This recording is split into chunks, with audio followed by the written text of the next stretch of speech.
The city never sleeps. It just changes masks. And tonight, she wore lipstick the color of trouble.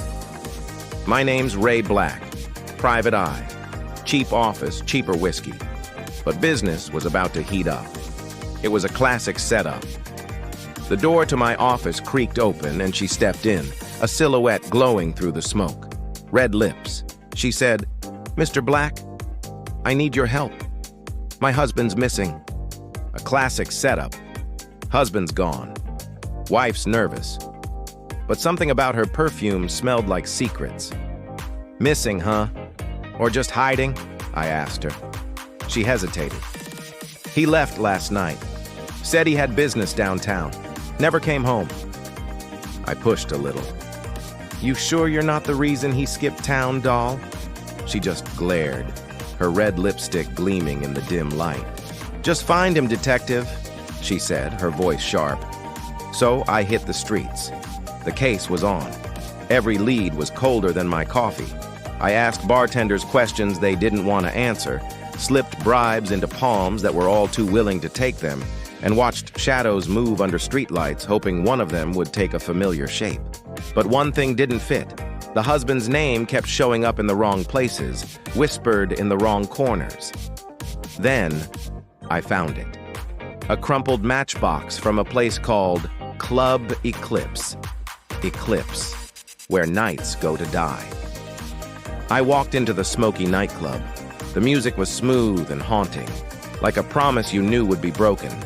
A singer in a red dress was on stage, her voice a soft, sad melody. "Love ain't blind," she sang. "It just closes its eyes." I took a seat at the bar. The bartender eyed me, sizing me up. "You looking for trouble, pal?" he grumbled. "Nah," I told him. "Trouble found me first." That's when I saw it, a photo on the wall behind the bar. The missing husband, with his arm around the singer.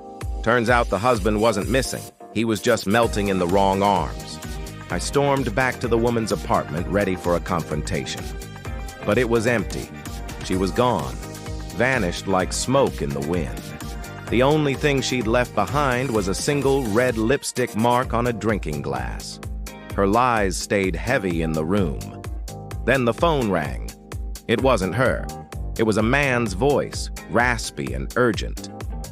"Detective Black? She played you too. Meet me at Pier 9 midnight." The pier was wrapped in fog, the lights flickering over the dark water. The missing husband stepped out of the mist, wounded and leaning against a piling. "She wanted me dead," he choked out. "The insurance money. You were part of her plan, a witness to her grief." Before I could respond, a gunshot echoed across the pier. He fell. I guess he finally made it home, to the morgue. I looked up. She stepped from the shadows, a gun still smoking in her hand. "You were supposed to walk away, Ray," she said, her voice flat. "I don't walk away from puzzles, sweetheart," I replied. We just stared at each other as the rain poured down, the jazz from some distant club seeming to swell around us. "I never meant to hurt you," she whispered. I couldn't help but scoff. "You aimed pretty close for someone with good intentions." For a moment, she lowered the gun. Then, quick as a flash, she turned it on herself. Another bang. The red lipstick tube fell from her coat pocket, its bright color glowing against the wet gray ground. The city keeps its secrets, some written in blood, others in lipstick.